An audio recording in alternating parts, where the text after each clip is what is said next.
Hi, everyone. Welcome for today's session where we're going to talk about special time in your family. Why am I bringing up special time today after so many weeks of us being in this lockdown position? Because now time for repair has definitely started to kick in. Firstly, let me remind you that before we enter any conversation about special time or helping our children, we need to understand that our children's mental health is deeply linked with ours. While we are facing the stresses that's available around us, that is bogging us down, our children are faced with one stress: how is their parent feeling? Because we're that primary caregiver, we're that sunshine that they depend upon for their energy.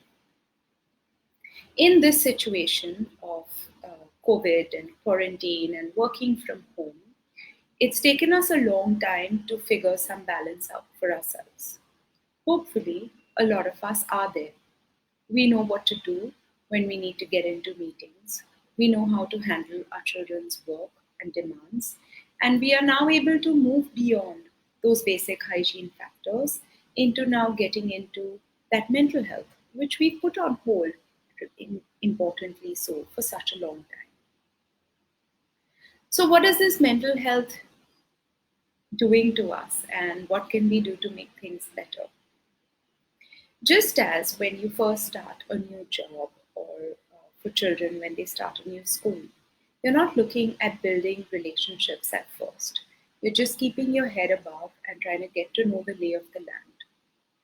Let's look at the last month or so as being that process. We've kept our head above the water and we've just been trying to understand what is going on. Hopefully, we're there a little bit. We've got some amount of grip of how we need to proceed, and we know a little bit about what the lay of that land looks like. Just as at work and in school, what we do next is try to then build relationships. We look, where can I anchor that ship? Who are those people who can be there for me, who I can join for that coffee break, who can be there essentially to repair that sense of connection when it is lost? So when I'm having a tough day, whose desk will I go and chat a little bit at? Now, in the COVID situation, we have reached that point as well, hopefully. And if not, we can talk further about it in other sessions. Please just post a question and I'll be there to answer it. So, hopefully, we have reached a situation where we've got that head above and we've got that lay of the land. And now it's time for us to start building those connections, which means it's time for us to start showing our children that we're available for those connections. Special time is a great tool to use to get to that. It is almost like a booster to wherever you are, wherever this dearth of connection has brought you in your relationship with your children, it can repair it very quickly, very effectively, very efficiently. We use it a lot. And we believe it helps in create a harmony between the adult and the child, the using of this tool. So what is the baseline? What is this special time? So first of all, let's understand that we are in control of the child 23 hours, 45 minutes of the day. The child is not in control of us. I'm going to repeat. We are in control of the child 23 hours, 45 minutes. Child is not in control of us. So special time is that balance 15 minutes that we can give them so they can be in control of us. Why? Because them being in control of us satisfies them enough to allow us to be in control the rest of the time. Let's talk about what does this control look like from our side and their side. I'm going to talk about children being in control because that's special time a little later. I want to first make sure we understand the environment and the context very well to our conversation. So this 23-hour, 45-minute we're in control means I am creating a safe boundary for my child in which my child is operating. This is not where my child is pulling my strings all the time and I feel like I am the puppet in this world. Why is this important? Because our children do not have the faculty or the brain power yet. It is not developed enough for them to be in control of their environment. That is why they are children, and that is why we are custodians of this time. It doesn't mean we take over, it means we create that sense of safety. So think about it like the police officers you're seeing on the street. They're not entering your house, they're not entering your building unless there is a sense of threat. So we are not entering children's personal spaces, whatever they may be, depending on their age, depending on their cognition, its needs, etc. But our job is to help them. So me seeing a police officer on the road is not supposed to be a sense of threat. It is supposed to be a sense of safety. That when all else fails, they will be there to protect me. Similarly, your child needs to feel that sense of safety that when all else fails, you will be there to protect them and their world. So, being in control of their 23 hours, 45 minutes looks like I will give you a safe place to sleep in. I will create safety where you can have your emotional outbursts if you need to. I will make sure that your choices come from this closed set, which are safe. You don't have to go and find something for yourself. I was recently talking to a new mom, and she was feeling overwhelmed with making those choices for her child. She said, I'm so tired of reading and finding out what I should do at every moment. Her brain was constantly short circuiting because there was too much that she was needing to do or was expected out of her to do. Just like that mother was feeling overwhelmed because she was postnatal, she just had given her delivery, our children also feel overwhelmed when they're given too many options and choices. So we need to moderate those options and choices. We need to create that sense of safety for them so that they're able to operate comfortably and utilize their ability in a manner that feels safe. So that's what we mean by being in control at 23 hours, 45 minutes. So in pre-COVID times, you wouldn't ask your child, do you want to go to school? You decide, no, you are going to school. You might decide to have a sick day today or just play hooky for a day. That's perfectly all right. But whether to go or not is clearly a decision that lies with the parent. Whether your child needs to sleep at 7, 8, 9, 10, it is a decision that needs to lie with the parent. Every decision we make, of course, is not easy and needs to keep in mind the needs of our children and the bigger picture constantly. But there's still decisions we need to be taking. So that's what I mean by you're in control that 23 hours, 45 minutes. So, what is this special time and why is it significant? So, special time is giving our children that control for that shorter period of time, that 15 minutes. And I use that 15 minutes symbolically. It could be 5 minutes, it could be as short as 5 minutes, it could be 20 minutes. I don't advise taking it longer when you're just starting out with the tool because you need to get used to it and comfortable with it. But there are experienced instructors who do it for large periods of time. So we do it for half an hour, 45 minutes, 1 hour, etc. So special time is time when my child is given the reins. I've created a safety for them. So I've put a timer. So first things you start off with a phone and you put a timer on it. And once whatever time you've decided to do special time for, and you turn the phone and put it upside down. That is telling your child that I am not watching the clock. I am submitting myself completely to your sense of time. At the same time, there is a bell that's going to go off, which will tell us, okay, now we are done. The roles are going to reverse back to normal. So, first thing, We set a time and we tell the child before that this is going to be the time, and we set a time. Second thing, if there are any limits that you're going to have, so for example, right now the limit is we can't leave the house.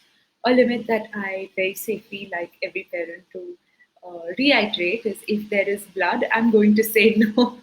So we're not going to agree to jumping out of windows, we're not going to agree to play with knives and stuff like that. So making sure that safety is in your hand.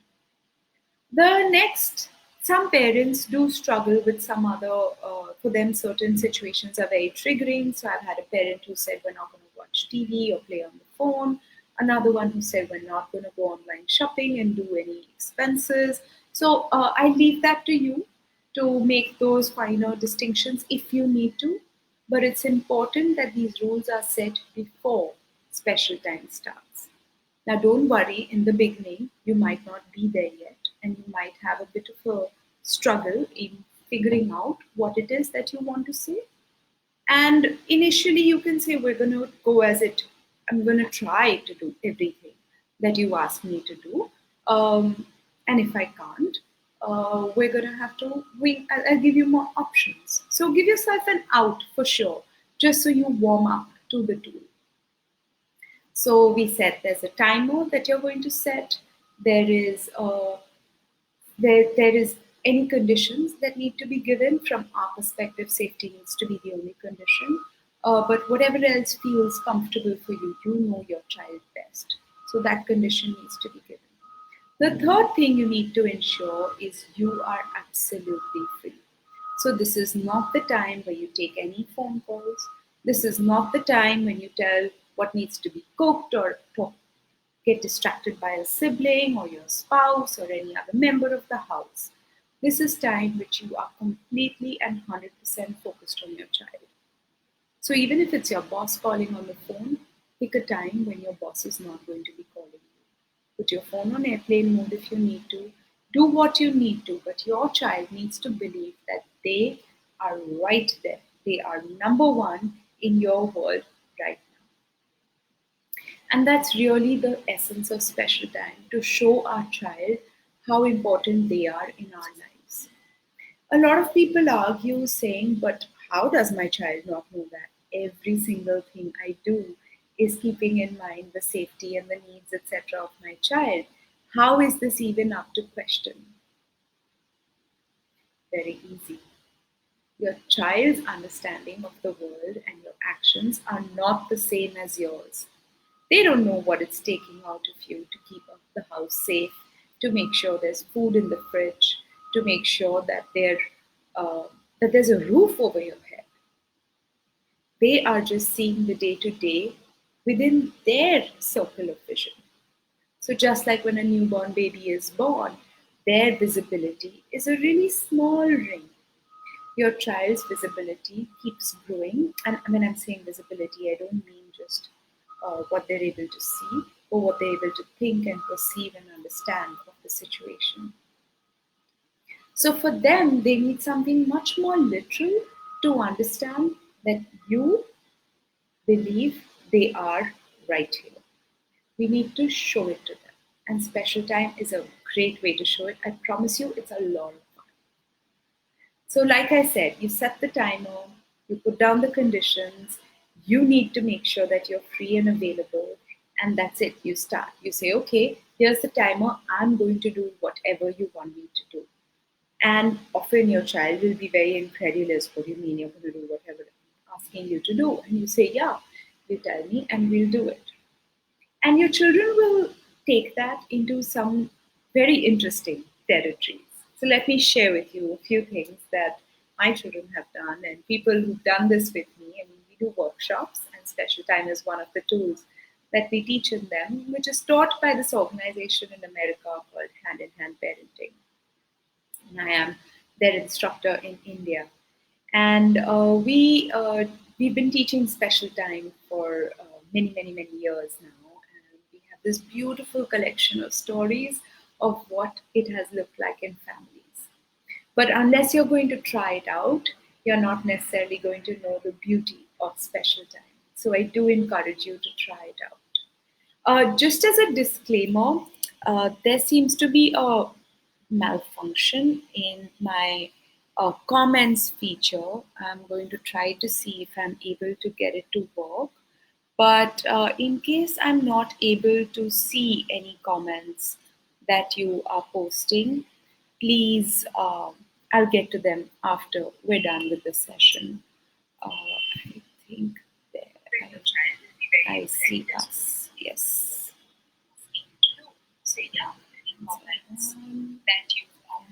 Volume is off. There we go. Yes, I see us. Okay. Hi. Hi, Prathma, Shubham, Arvinda, and a whole lot of people who are watching. Thanks. Hi. I've just been able to figure out the comments and I am here with you. So, to share with you some of the stories that people have shared when they have done special time. So it falls into some broad categories of what children do and how they respond to special time. First, they might test you. So I had one parent who shared with me that there is this one part of a house which is very dark. It's where they dry the clothes, and she just hates that room. It's a small, tiny room behind the kitchen. There's no windows there.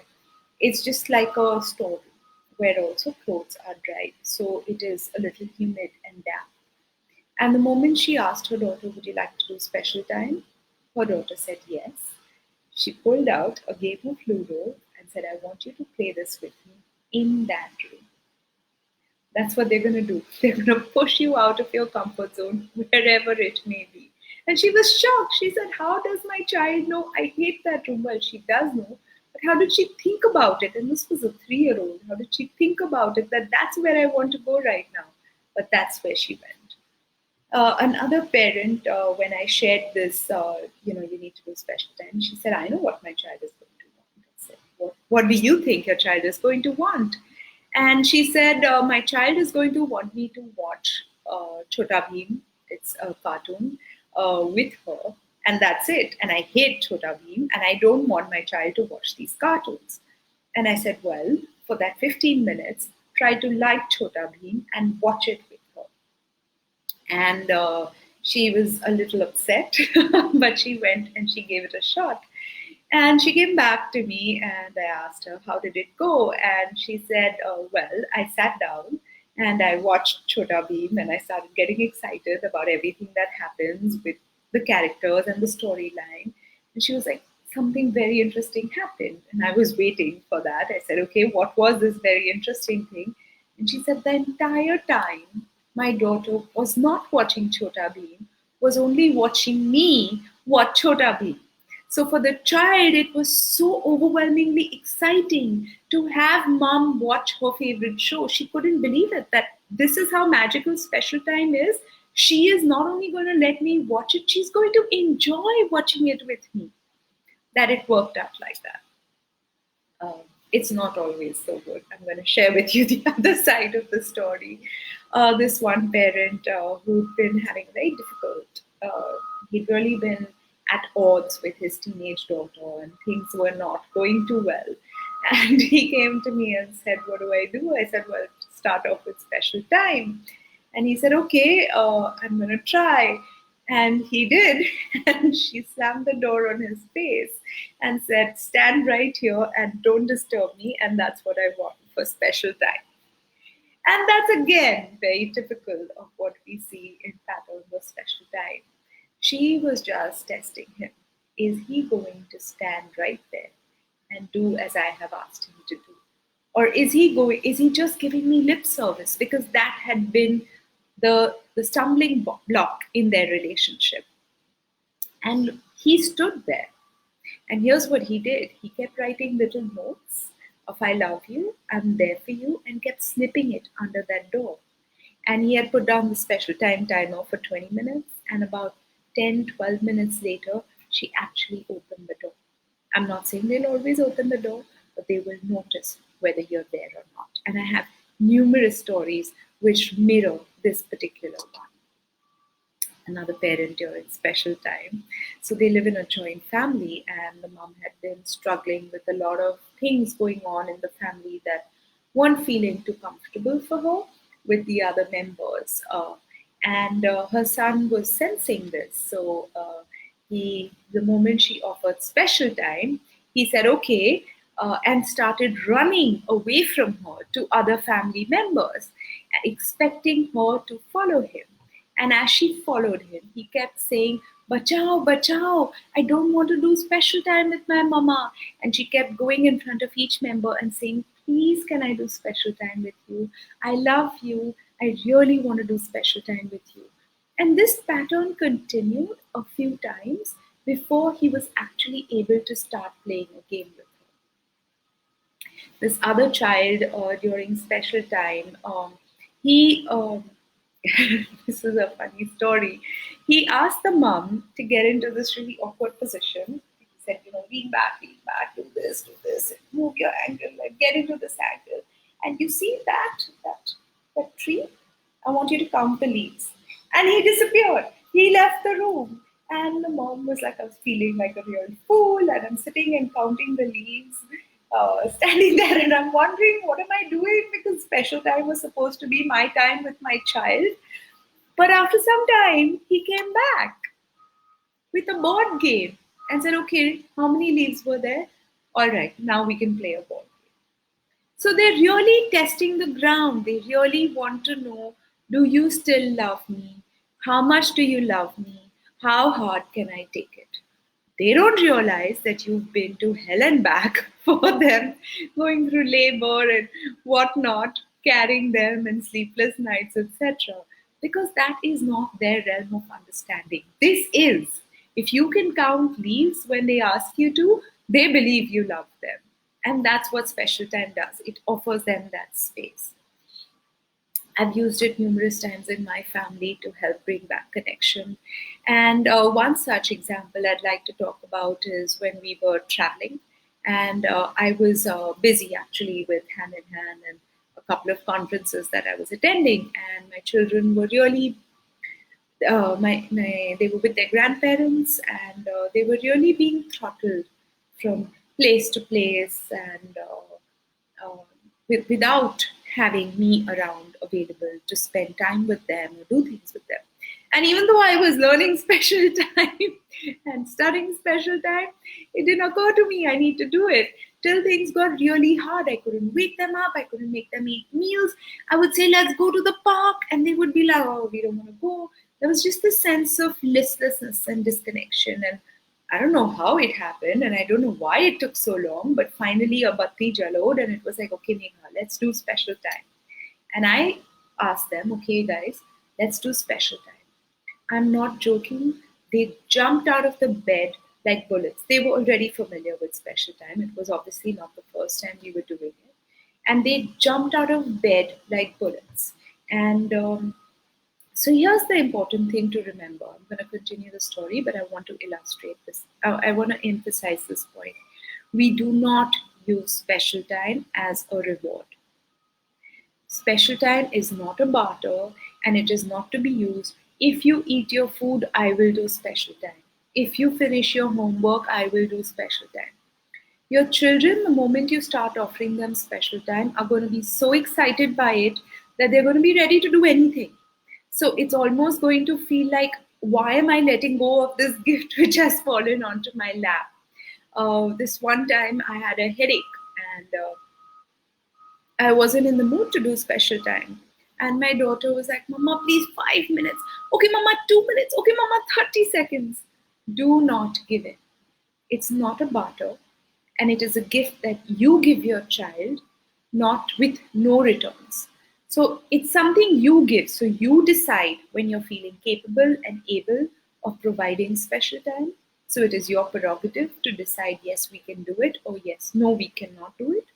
And you do not ask for something in return. So going back to my story, they jumped out of bed like bullets, and I said, okay, I'd like to do special time with you. Here's how we can do it, because we hadn't eaten breakfast and we were staying in a hotel. I needed them to go eat breakfast. I said, I can do one special time now while the other gets ready, and I can do the other one either over here, or we can do it. We were going to go to a mall, we'll do it in the mall.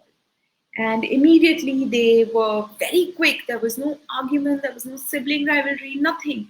One said, I want to do it right now. And the other said, I'm going to quickly go get ready and pack my bag because I want to do it in the mall with you. I said, okay, perfect. So the one who wanted to do it right then, we sat down and she filled up things in this bag. And she came up with this elaborate game where she spread those things out. And she said, well, this is the shop and there is a shopkeeper. I said, okay, are you the shopkeeper? She said, no, the shopkeeper has gone out. The shopkeeper is not there. So the shopkeeper has asked the assistant shopkeeper to take care of the shop. I said, okay, are you the assistant shopkeeper? She said, no, the assistant shopkeeper is also not there. The assistant shopkeeper has gone to the toilet. The assistant shopkeeper has asked me to be the salesperson. So you have to come in and shop. I said, okay, that's elaborate. My mother-in-law has just come in, so I'd like to say hi to her. Hi, mommy. I hope you enjoy this session. So going on, she created this elaborate system of shopkeeper, assistant shopkeeper, and her. And every time I had to, okay, I want this item. How much is it for? She say, okay, let me ask the assistant. The assistant will ask the shopkeeper, and then the shopkeeper will tell the assistant and will tell her. And there was this continuous through and through happening. And I realized that, and we played this multiple times. I realized that it was happening, that she was really playing out this feeling of being throttled from place to place, this feeling of being shuttled around, not having any direct say or direct access to me. And Special Time played the role of providing that instant direct access to her and me together. So it's really amazing what it can do. And in that same time, like I said, my other daughter, she said, we're going to do it in the mall. And she filled a bag up with art stuff because for her, Special Time is really about doing art with me. And as we went into the mall to do that, she was so sorry. I'm just trying to get back onto the comments page.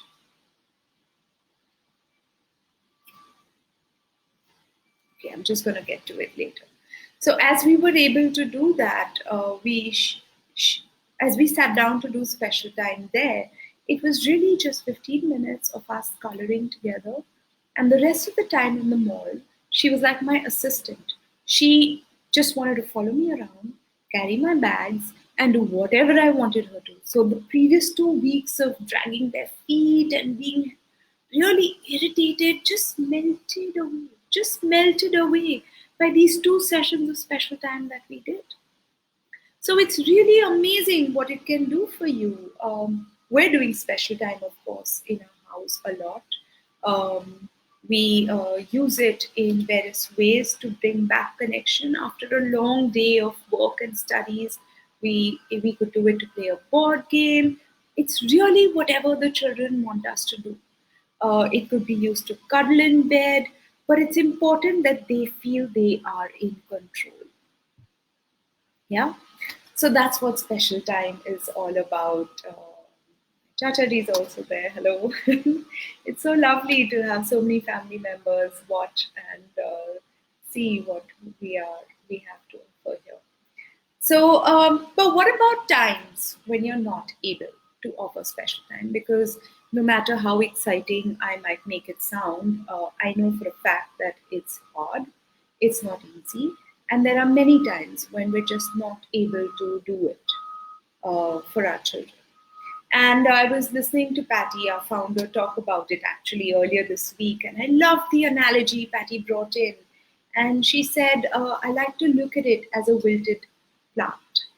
So, right now with COVID times, you have so many things that you need to do. And it's very possible that the last thing you want to do is take care of the plants.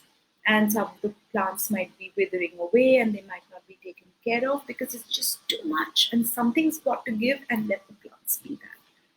And she said that's what we tend to be, we, the parents, the caregivers, we take care of ourselves the last. So if I'm finding it hard to provide Special Time for my child, it means I am that withered plant. So what do we do to a withered plant? We take care of it. So let's please realize and understand that even though I'm teaching you a tool to take care of your child, your ability to use that tool or act on that tool or do anything about that tool is going to directly be related to your taking care of yourself. So ask for help if help is what you need. If you're feeling overworked, ask for help. If you need somebody to talk to, identify who that talking to could be, when it could be, etc. But we need to recognize that we are the wilted plant. We need to rejuvenate ourselves so that we're able to offer that connection to our children. So that's it from me today. A little bit about special time, and I hope you do try it in your family. I am going to get onto those comments as soon as I'm done with this because I don't know, some technical glitch that I'm not able to see all of them. But best of luck, and I'd love to hear what special time in your household has looked like. So, till next week, this is Megha Mawandia from a Corona cave in Mumbai, India, talking to you today about special time. Take care. Be safe.